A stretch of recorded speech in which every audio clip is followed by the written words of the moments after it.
Next thing is juice jacking. Now this juice jacking is, it's a type of attack when you are charging your mobile phone at public places. When you're charging your mobile phones at public places. So what exactly is this? Let's discuss about that. It occurs when malware is, installed or data are copied.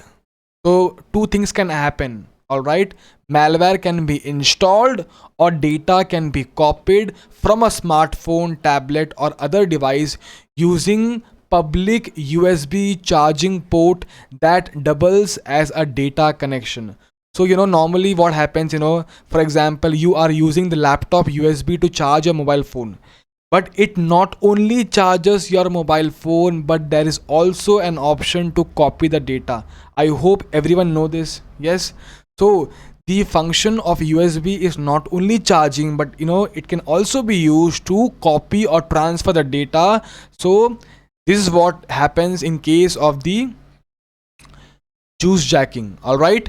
So they are saying, as you may have noticed, when you charge your phone through the USB port of your computer or laptop, this also opens up the option to move files back and forth between the two systems. That's because a USB port is not simply a power socket. A regular USB connector has 5 pins, where only one pin is needed to charge the receiving end. A regular USB connector is having 5 pins and only one pin is used for charging, but the other pins, the two of the others, are used for data transfer. And without your knowledge, your data could be copied, transferred, or malware could be installed. It is called as juice jacking.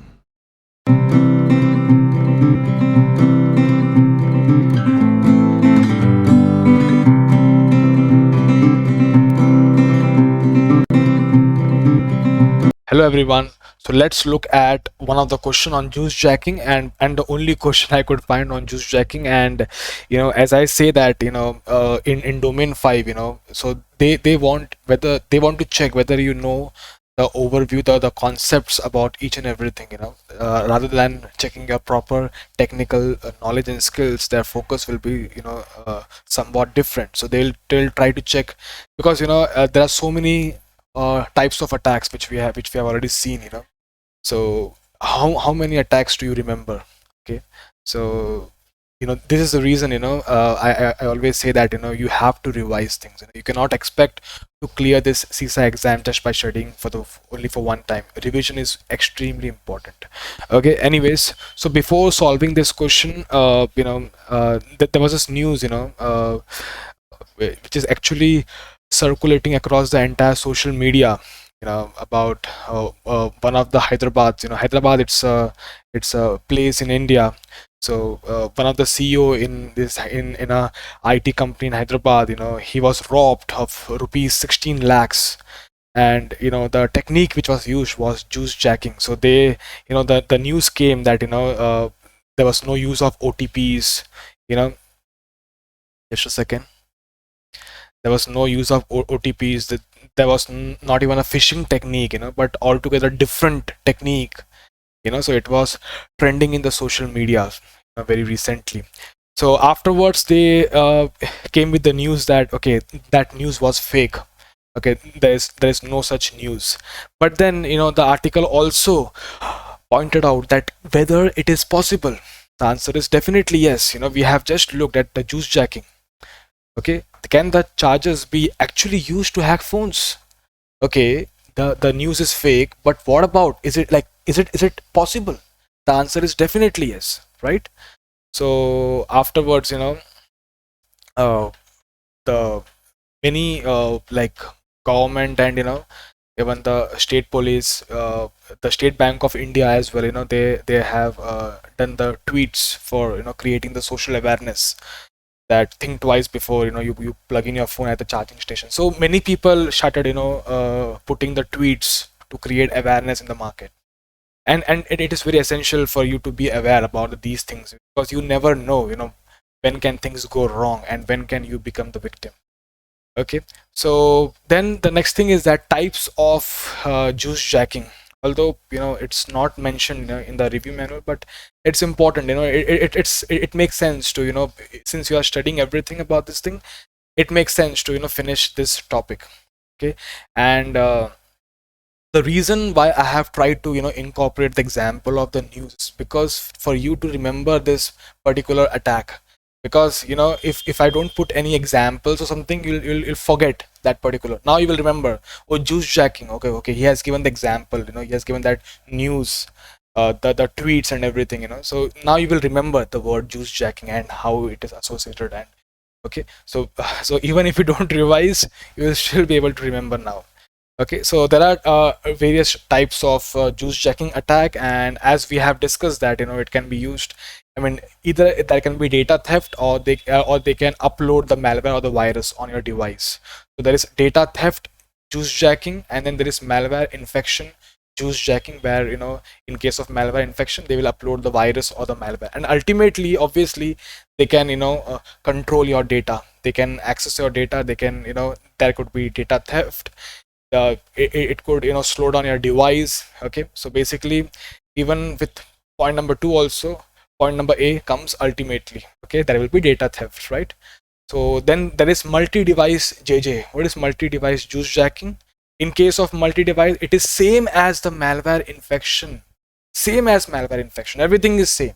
What's the difference? The difference is that here malware is loaded into your device, and now this malware is designed to infect other USB charging ports, other USB charging stations. So wherever you go, okay, the malware is loaded into your device. Now wherever you will go, whenever you will charge in any of the station, okay, each and every charging ports or charging stations will get infected, okay, so that they can multiply it. Okay, so they will load the virus into your device so that they can infect lots of charging stations across the city or across the country. Okay, now next is disabling juice jacking attack. What is disabling juice jacking attack? Here, as the word itself says, the mobile phone is disabled for the user. So for the legitimate user, it is disabled, and full control will be retained by the hacker. Okay, so this is disabling juice. So basically, they will again they will load a malware, and this malware, it is designed so that your access will be disabled and the other person will get all the control in your device. Now they have also discussed about some preventive techniques. Okay, now it is very important to understand these preventive techniques, so that you don't make these kind of mistakes. Basically is avoiding. The first one is avoid public charging station.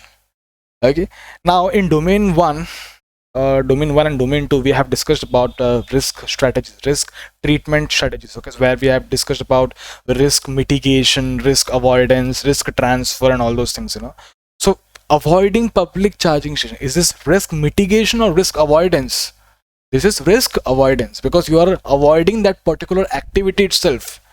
Okay, next is risk mitigation strategies, where they have spoken about disabling option to automatically transfer data when cable is connected. So in case of Android device, in case of iOS device, it is by default. Okay, by default it is disabled, and you will have to enable it. Okay, but in case of Android, you can go to the settings and you can change the settings. You can disable the option saying that whenever data cable, whenever USB cable is connected with your device, by default it will not connect, or it will not be able to transfer a data. You will have to enable it manually. Okay, so you have to disable this option, right? Next thing is that now this is risk mitigation strategy, not risk avoidance, right? Next is turn off the device before charging. Now this may or this may not work. Now there are so many strategies, but I have not discussed everything. I'll be discussing only the few. Turn off the device before charging, but at times when you put the device on charge, it automatically switch the device on. So it depends whether this will work or not, but then yeah, it's again a good practice of turning off the device. But then again, if the device is turned off, and if you're not paying attention, your device could be lost. I mean, your device could be stolen, right? So again, it's important to pay attention So the thing is that it is very good, you avoid these kind of things, avoid charging, or if you're so much worried about it, you carry your own personal power banks. This is the best option. Again, this is risk avoidance or risk mitigation. This is risk avoidance. You are avoiding the charging station, the public charging station altogether, right? So this is risk avoidance. Next thing is use of wall outlets. Instead of charging stations, you use the normal electricity, this wall outlets. But again, I was reading one article, so in India, when you travel on a train, so the majority of the cases, whenever there is a stealing of your mobile phones, the number one reason was people charge their mobile phones and they go to sleep. They don't pay attention to their phones, and this is one of the biggest reason by their they lose their devices. So again, theft of the device, it is more riskier, right? The entire device can be stolen. Okay, so again, you can use this, but again, as I've told you, it makes sense, to avoid these kind of things altogether. You carry your own personal power banks. Okay, so I think this is the best method. So I'll go with the third option. This is the best method. And you should have this practice, because we don't realize these things unless and until that particular thing happens with us. Okay, you never know, okay, when this particular thing can happen with you. Okay, so when that thing happens, then you realize, oh, the impact could be so high. So it's important to take preventive measures before any such kind of thing happens.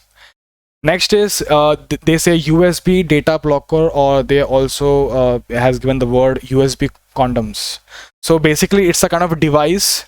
So you don't directly charge, you don't directly connect your charging cable with that charging station. You first insert this USB data blocker, and in this USB data blocker, then you will attach that cable. So it's called USB data blocker or USB condoms. Okay, so these are some of the preventive measures, okay, to avoid these kind of attacks. Okay, and now let's get back to the question on this topic, juice jacking. Which of the following statements is or are correct about juice jacking? Again, a very simple question. Hacking through pen drive, hacking through USB charging cable, hacking through internet, hacking through hard disk. The answer is hacking through USB charging cable. Now this question looks very easy because you know the thing, right? If you have never heard about juice jacking, and if this kind of question comes in exam, this is so easy question, and then still you will lose the marks. Okay, because you don't know what is juice jacking.